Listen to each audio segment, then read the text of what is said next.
There is an organ inside your chest that has never once taken a break.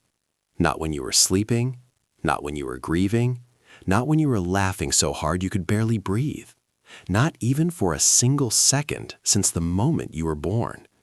It has been contracting and releasing, somewhere between 60 and 100 times every minute, every hour, every day of your entire life. No holidays, no sick days, no pauses, just quiet, relentless devotion. And yet, despite everything your heart does for you, most of us live our entire lives without ever truly understanding what it needs, what it loves, and what secretly makes it stronger. We fear fasting. That's the honest truth. We've been conditioned to believe that skipping a meal is some kind of betrayal of the body, that going hours without food is a form of self-neglect, that the heart of all organs must be constantly fed or it will weaken, falter, fail. But what if that fear was built on a myth? What if the science unfolding in laboratories right now is pointing to something completely different, something that would have seemed radical even a decade ago? What if the very thing you were afraid might hurt your heart is actually one of the most profound gifts you can give it? That's exactly what we're going to explore today. Not with vague promises or wellness buzzwords, but with real biology, real mechanisms, and real research that is quietly rewriting everything we thought we knew about the heart and food. By the time you finish reading this, you won't just understand fasting differently, you'll understand your own heart differently. Let's begin right where you are, right after your last meal. In the minutes and hours following a meal, your body enters what scientists call the post-absorptive phase.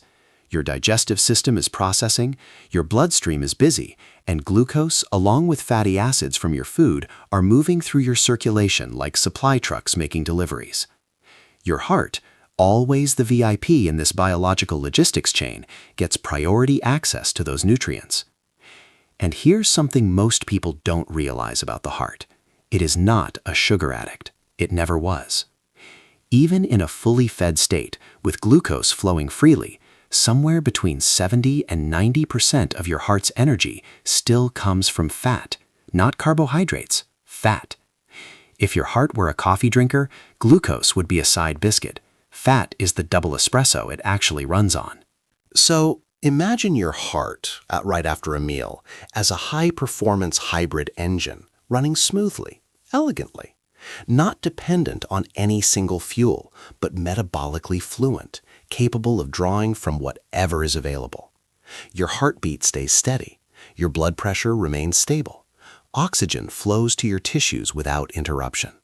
Everything is calm, orderly, almost like a well-run city in the early morning, streets clear, systems humming. This is your body at rest. And while it looks peaceful on the surface, the deeper biological intelligence of your cardiovascular system is already working, already adapting, already preparing for what comes next. Because something remarkable begins happening about 4 hours after your last meal. There is no alarm, no distress signal, nothing dramatic, but internally a critical shift begins. Insulin, the hormone responsible for shuttling glucose into cells and managing energy storage, starts to fall. With no new food arriving, insulin's job is essentially done. It steps back, and in doing so, it unlocks something. It opens the body's storage rooms. It gives the signal to begin releasing stored fat back into circulation. And your heart, ever the adaptable genius, registers this shift and simply adjusts. If it was drawing 70% of its energy from fat before, it now moves to 80, perhaps 90%. No panic, no performance drop, no crisis. Just a quiet recalibration, like a thermostat adjusting to a slightly cooler room. You won't feel this. You might feel a little hungry, maybe slightly distracted. But your heart is fine. It has been here before. It knows exactly what to do. This is the point where the common myth about fasting and the heart begins to unravel. The myth says your heart needs a constant supply of sugar, or it will suffer. The reality is that your heart has always preferred fat. Sugar is a capable backup, a convenient supplement when it's available, but fat has always been the primary engine fuel. Your heart was designed, from the very first beat it ever produced, to run beautifully on fat. So when fasting removes glucose from the equation, the heart doesn't experience this as a loss. It experiences it as a return to what it already knows. Now cross the 12-hour mark. This is where things become genuinely extraordinary. At 12 hours without food, your body is no longer in a simple state of fuel switching. It's activating something ancient, something coded into your biology by millions of years of evolution, long before grocery stores, long before agriculture, long before any of us had the luxury of 3 meals a day. Your liver, sensing the continued absence of incoming nutrients, begins converting stored fat into molecules called ketones. And if you've heard of ketones before, perhaps in the context of ketogenic diets or metabolic health, understand that their significance goes far deeper than most people appreciate. Ketones are not just an alternative fuel. They are, in many ways, a superior one. If glucose is like burning coal, crude and effective but leaving residue behind, then ketones are closer to solar energy. They burn cleanly, they generate energy efficiently, and critically, they produce significantly less oxidative stress in the process. Oxidative stress is the cellular exhaust, the molecular damage that accumulates over time and ages tissues, inflames blood vessels, and gradually erodes the body from the inside out. It's one of the central mechanisms behind cardiovascular disease, neurodegeneration, and accelerated aging. Ketones reduce it dramatically. And here is what science has confirmed. Your heart and your brain are the 2 most enthusiastic ketone consumers in the entire body. Both organs are energetically demanding. Both require a constant, reliable, high-quality fuel supply. And when ketones arrive, both of them respond as if something deeply familiar has been restored. Because it has. Your heart has been burning ketones during periods of scarcity for as long as the human species has existed. This isn't new chemistry. This is ancient biology, finally given the conditions it was designed for. What this means practically is that by the 12-hour mark, you're not depleting your heart. You're feeding it something it genuinely loves. Your brain, too, begins to respond. Studies have shown that cognitive function under ketosis is often sharper, not duller. Memory improves, anxiety decreases, mental fog lifts. The relationship between food deprivation and mental clarity that monks, mystics, and endurance athletes have reported for centuries is not superstition, it's biochemistry. Ketones don't produce the spikes and crashes of glucose metabolism. They provide a steady, deep, even energy that supports both cardiovascular and neural function in ways that constant feeding simply doesn't. Think of ketones as biological coffee, not the jittery kind that peaks and crashes, the long, clean, unhurried kind that carries you through hours of clear-headed focus without ever pulling the rug out from under you.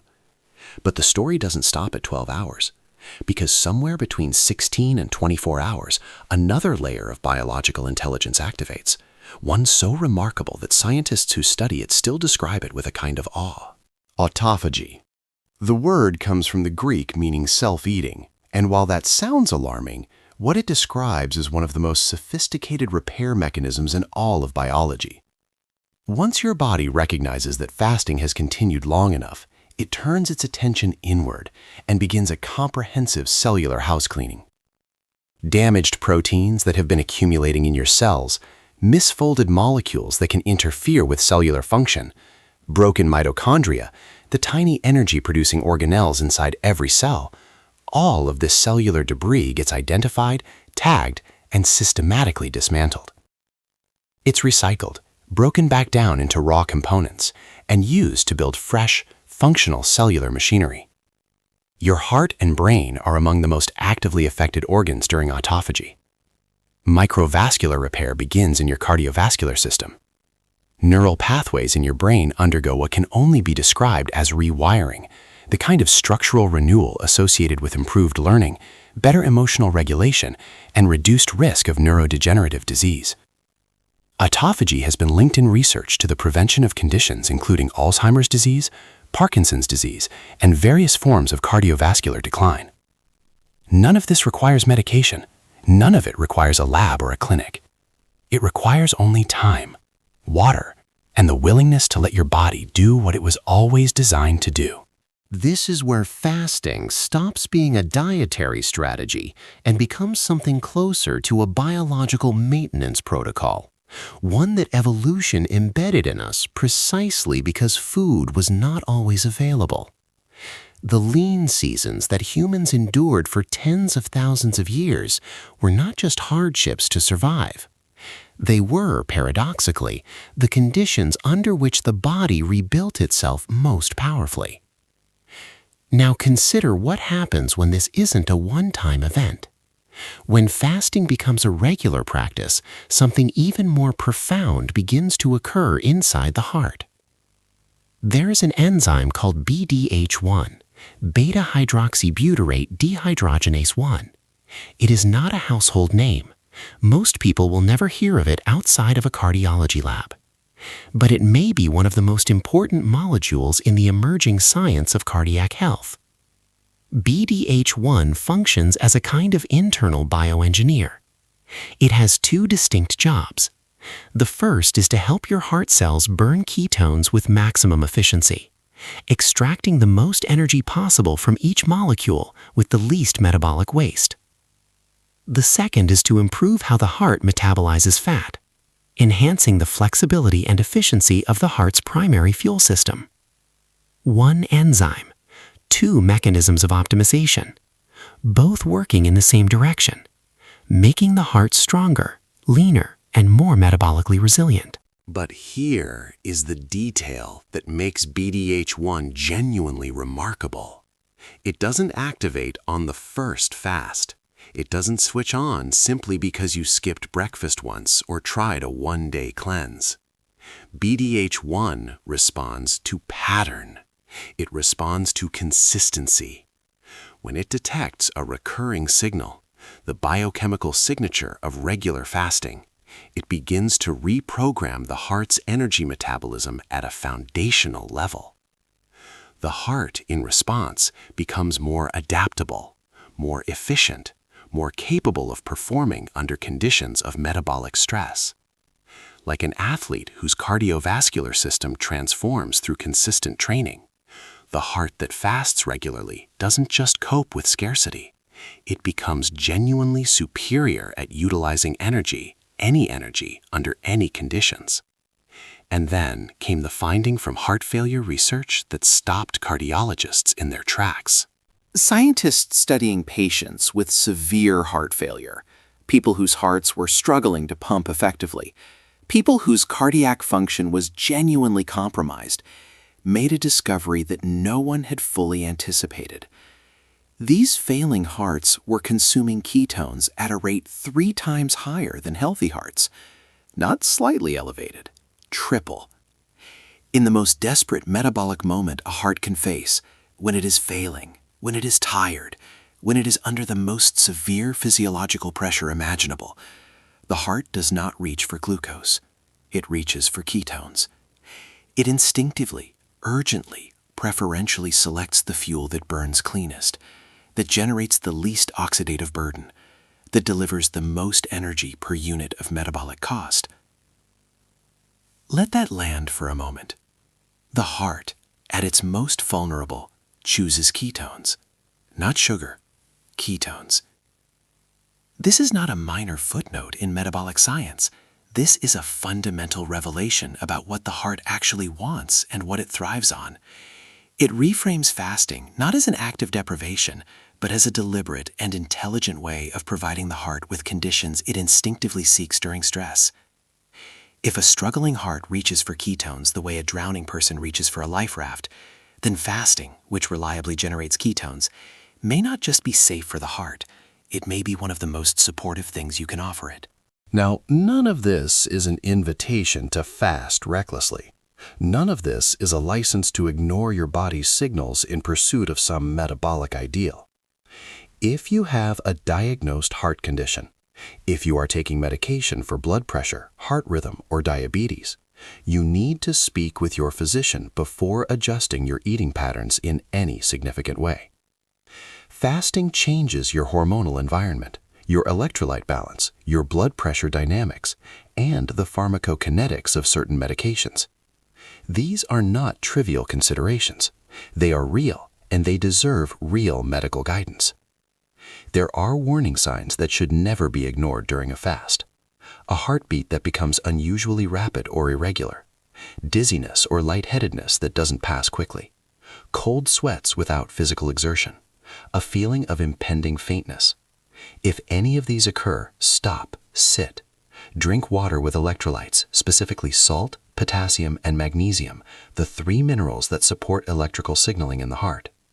When you fast, your kidneys excrete more fluid and minerals, and the heart is exquisitely sensitive to electrolyte imbalances. Hydration is not optional during a fast. It is part of the protocol.